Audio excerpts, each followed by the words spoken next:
Hi, welcome back to the Golden Storyteller. And for those who are just found us, welcome. The Golden Storyteller is a storytelling series about the people from Golden, the area, and things beyond. So, central to the heart of Colorado. Hi, this is your host Rex, and I want to welcome you to this week's episode. This week we are live on YouTube, and then will this be podcast and streamed. Today's episode is about red rocks. So if you're watching on YouTube, you can see some of the pictures. If not on podcast, go find them on our series on YouTube. Anyway, Red Rocks is a special place. It is a part of almost anybody and everybody that's from Golden or lived in Golden or been in the area. It's a really unique venue that is renowned worldwide. Let me, before I get into some of my own personal stories from Red Rocks, give you a little bit of historical background and some information. The geological formations there were formed about 200 million years ago, is what it's theorized to be. I always kind of wonder about that. How do they know 200 million instead of 205 million? But anyway, it's in that period where the formations of the red sandstone were jetted up out of the formations in the Front Range along the Hogback. Now, it has a rich history in the area. The Ute Indians spent a lot of time around the park there. There are quite a bit of artifacts from the Ute tribes that were found when it was originally kind of founded. From the 1870s, because people really came into this part of the country about 1858 when Golden was founded. But from the 1870s to 1906, the area was referred to as the Garden of the Angels. And then a gentleman bought the property by the name of John Brisden Walker. And John had the property from 1906 to about 1927 when he sold it to the city of Denver. And it's now part of the Denver Park System. Well, John was the first person who had the vision to turn this rock area into a concert venue. And so he started putting together concerts and performances there. And the first one was in 1906. That was the first performance there that was done in the park. The, the park and the amphitheater was really put on the map by the appearance of world-renowned uh, singer Mary Garden, who was a opera singer, and she performed there in May on May 10th of 1911. Gosh, having a hard time talking today. Anyway, she performed there May 10th, 1911, and she stated that she had traveled all over the world that it was the finest venue she had ever performed in. And that launched the entire modern history of Red Rocks. So what happened is in 1927, city manager George Cranner um, convinced then mayor of Denver, Benjamin Stapleton, to go ahead and buy the park. Now, by today's 1918 dollars, the park was purchased from the Walker family, from John Brisben Walker, for a total of $54,133. So quite the buy. So the city bought it and started to build upon the vision that Walker had for the place, and started to put it together improvements to the property. The property is 868 acres there. That's in the Denver City Park now. Now, during the Great Depression, uh, the city of Denver petitioned the Civil Conservation Corps to make it into a project to actually build out the amphitheater. And so from 1936 until when it was opened in June 19th of 1941 was the work went on that made the venue what it is today. Now, it's an amazing venue. If you haven't been there, you have to go there. It has a stunning view of the Denver area, and at night you can see the Denver lights if you're seated high enough. And so you're enjoying a concert, you can see the Denver lights, and it's a natural sound amphitheater because of the shape of the um, the slope of the hill and in between the rocks. So it's an amazing place. Now, Mary Garden was the one who really got it going, but thousands and thousands of bands have played there over the last 112 years approximately.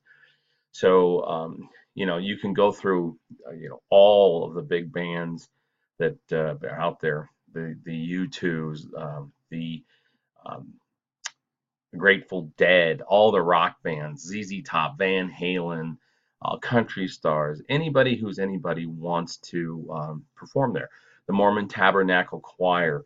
And then on Sundays, on Easter Sunday, it is a tradition in Red Rock's history that there are sunrise services. Now, sometimes those are held, and sometimes they're snowed out, but it's an amazing venue for that. So if you haven't had a chance to go to Red Rocks, you need to go. But here's some of my stories from when I used to visit Red Rocks. Now, as a kid in high school, I was actually part of a committee to work on the improvement of the community involvement for the Jefferson County Public Schools or Jeffco schools. And I was on this committee, and we actually went and had our picture taken there. About 150 students that were pulled out of schools all over the region, and we actually had our pictures taken there, and it was kind of a neat thing to be part of that task force for Jeffco schools. We also used to go there on sports teams and run the stairs. Now the seating is, as you can see in this picture, is a big bench, open type seating, and so one could actually run up and down the stairs and make it a very exhausting workout. But now I'll tell you about some of the stories from going to concerts there. I went and saw all kinds of concerts there myself. Memorable ones: Van Halen, ZZ Top, George Thorogood, and one that was always great to go see was Jimmy Buffett. Now, late years in high school and then through the college years and then a little bit after that, used to go to Jimmy Buffett every single year.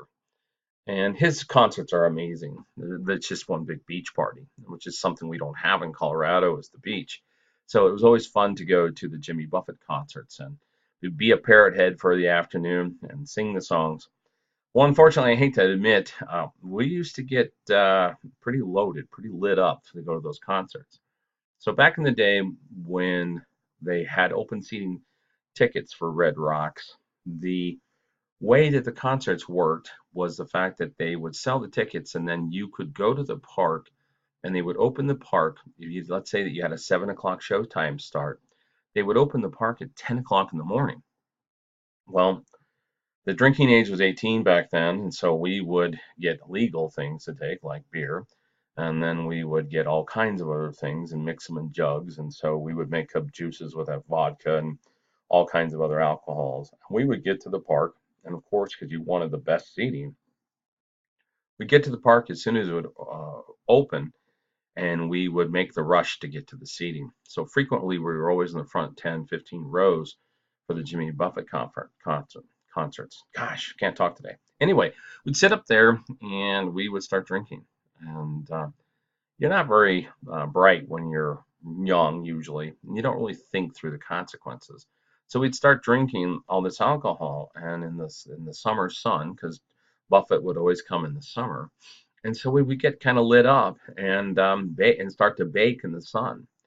Well, after many hours of drinking and goofing around there, you kind of hit a lull, and you'd want to go to sleep, and you just kind of fight through that. And then as the evening hours came up and the rest of the amphitheater filled up, you'd kind of get a second wind and start drinking again.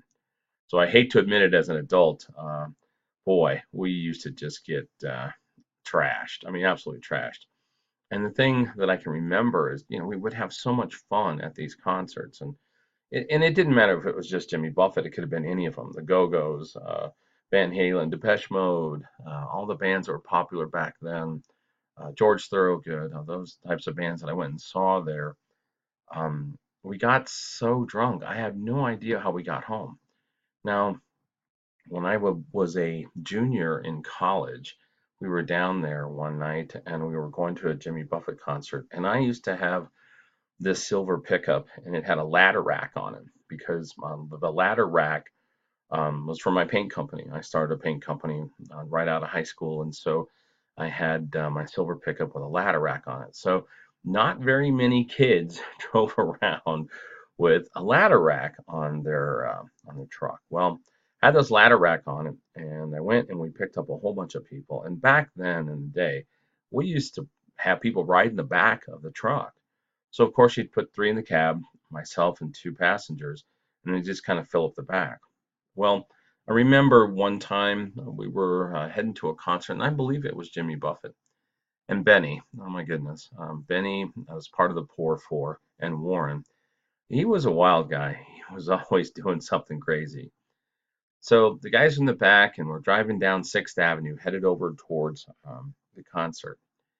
And the next thing I know, I see Benny's face pop over the windshield. He's looking down into the windshield, so his body just sort of half folds into the windshield, and you could see him.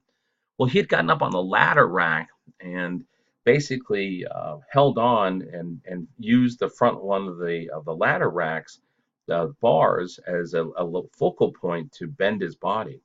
Freaked us out. Oh my goodness! I tried not to slam on the brakes because I didn't want to throw him, but I had to get pulled over as fast as possible because here we are driving 65 mile an hour down Highway 6, and Benny is uh, bent in half, face looking into the cab of the pickup, and just making these crazy faces. Oh my goodness! I just about died. It's crazy. Anyway, we were pulled over, and after some chastising, I finally told him that I didn't want to kill him. So if he would just go ahead and continue to ride. So we went on to the concert and enjoyed the concerts there. And I can remember going with all kinds of my friends there. But on that same night, we were leaving and going home, and I was driving, and I do not support this. Drunk driving is a stupid, stupid activity. But I drove home that night, loaded, three sheets to the wind. And as we're coming out of the parking area there at Red Rocks, a deer rushes out, and I slam on the brakes and just missed him, just missed him. But yeah, those are crazy days. Kind of young and stupid, thinking you're bulletproof, and not very wise about the consequences of the legal actions. But if you're from Golden, everybody that I know has their favorite Red Rock stories. The concerts they saw there, the fun, just the dancing. It was just hanging out. It was a great time.